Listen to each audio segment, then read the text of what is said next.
All right, today we're going to deconstruct the incredible journey of Alex Hormozi, who is without a doubt one of the most talked about figures in business right now. His story is basically a masterclass in turning epic failure into a multi-million-dollar empire. We're talking from broke gym owner to centimillionaire investor. So the big question is, how on earth did he pull it off? Okay, let's get into it. And that is really the core question of his story, right? This isn't just about getting rich. It's about a very specific methodology that kind of flips traditional business wisdom completely on its head. The answer, as you'll see, is this powerful mix of leverage, repeatable frameworks, and a healthy dose of contrarian thinking. And let's just ground this in reality for a second.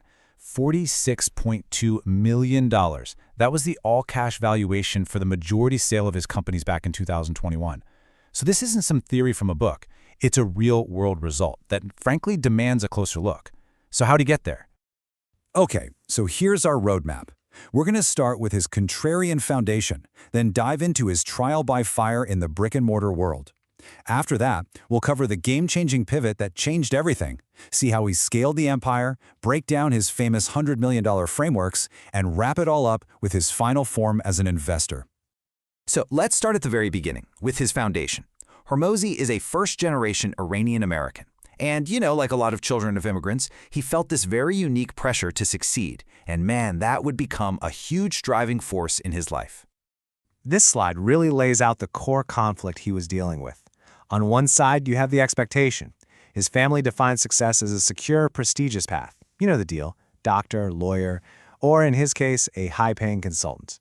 But his own internal drive, it was pulling him in the exact opposite direction, towards risk, ownership, and being in control of his own destiny.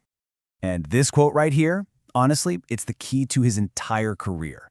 Before he quit his consulting job in 2013, he ran this mental model. He pictured himself at 80 years old looking back on his life. And for him, the thought of wondering what if was just way more painful than the thought of trying and failing.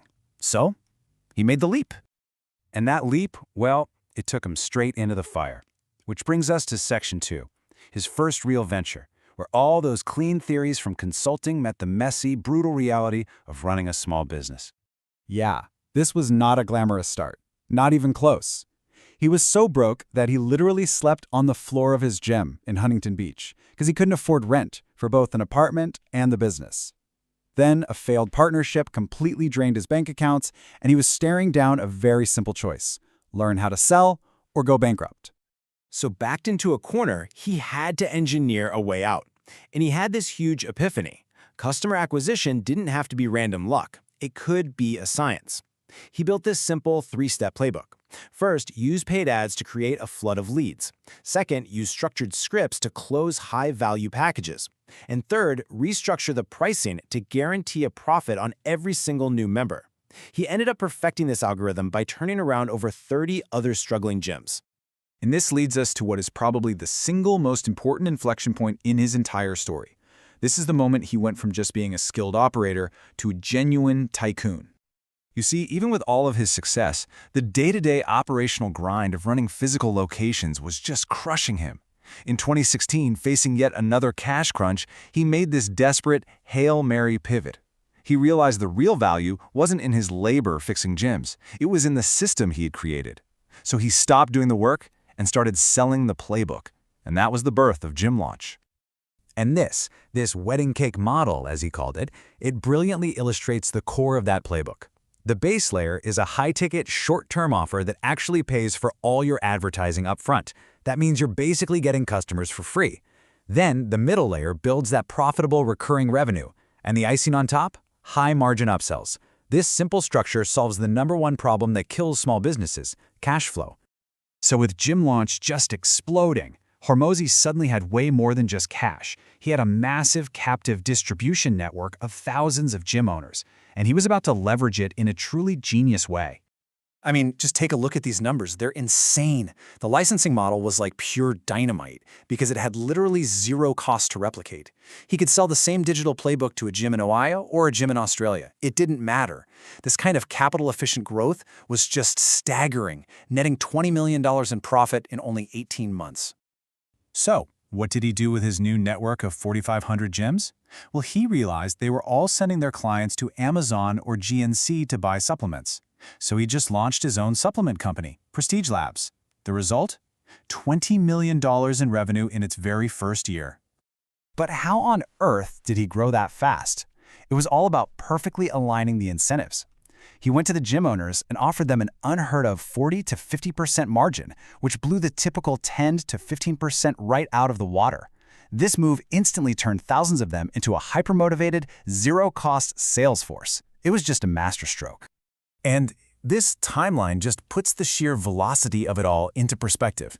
In 5 short years, he launched a licensing company, a supplement company, and a software company, then packaged them all up for that $46.2 million majority exit. This is what cemented his transition from just a wealthy operator to a true portfolio investor. Okay, so we've covered the story of what he built. Now let's get into how he thinks. This is where we break down the intellectual property that has made him such a massive figure online. And this is probably his most famous idea of all, the value equation. The concept is simple, right?